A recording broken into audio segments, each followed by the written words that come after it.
How much does government affect your life? On a day-to-day basis. Okay, I know you pay taxes every year. I understand that. But other than that, on a daily basis, what influence does government have on your life?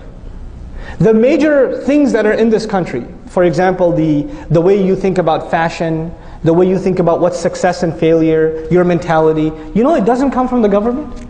It all comes from the private sector. It comes from the entertainment industry and the academia and the major corporations that are selling products to us and driving the advertising and even the medical research and all the research universities funded by private organizations. In other words, the vast majority of things that influence you on a day-to-day basis don't come from government. Where do they come from? Well, what I like to call the private sector. They come from the private sector.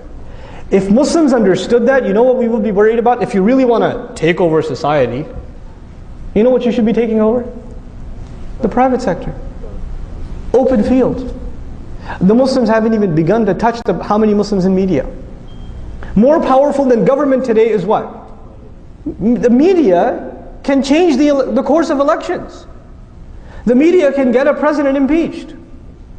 The media can do crazy things. The media can say things like horrible, terrible things like Obama's Muslim. Right? And get away with it. Media is powerful. Academia, universities shape the minds of the pillars of this society. How many Muslims in academia? How many Muslim sociologists, anthropologists, political scientists, historians? We're not present. We came to this country and we thought success is doctor, engineer. Okay, fine, you couldn't do doctor, engineer, programmer, right? IT, right? Or okay, if none of those worked out, gas station, right? This was success for us. If we make good money, if we can buy a nice house, if we can live in a nice neighborhood, we've got success. This is success for an individual, maybe. For a community, look at what, and I'm baffled by the Jewish community. I'm amazed by them. You know why? Because when they first came to this country, they were treated like we are treated now.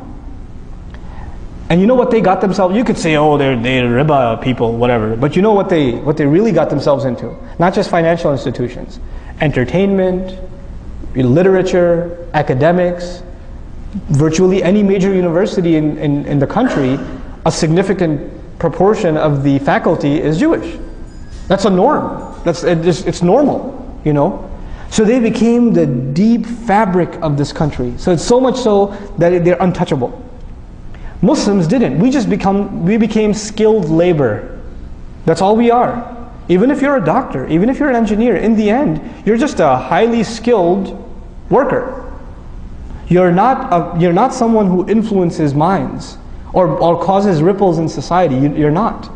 You know, you're just a better consumer. So you buy a more expensive car. So I guess you're adding to the economy a little bit, but you're not a mover and shaker. You're not an influencer of minds. You understand? So Muslims, we have to understand, to penetrate this society, we need to enter the private sector. To enter the private sector, we need to be in major positions in universities all over this country. If you're not entering into this is the game. You got to enter the game.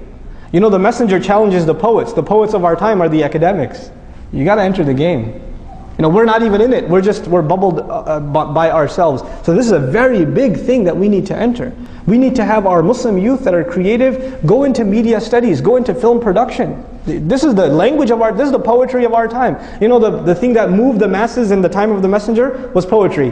What moves us today is YouTube, right? We need people that are actually qualified in film production, sociologists, not just psychologists, but even like historians, Muslim historians. We need them. We don't have them. These are things that become the fabric of a society. And the other thing we need is huge, massive Walmart-sized businesses. Not just run by individuals, but they're these massive organizations that are funding entire projects. So for example, I'll give you a secular example like the Bill and Melinda Gates Foundation from Microsoft, right? They give so many endowments to schools across the country and help out and things like that. Muslims need to have institutions like that. That don't just help Muslim institutions, they help America in general.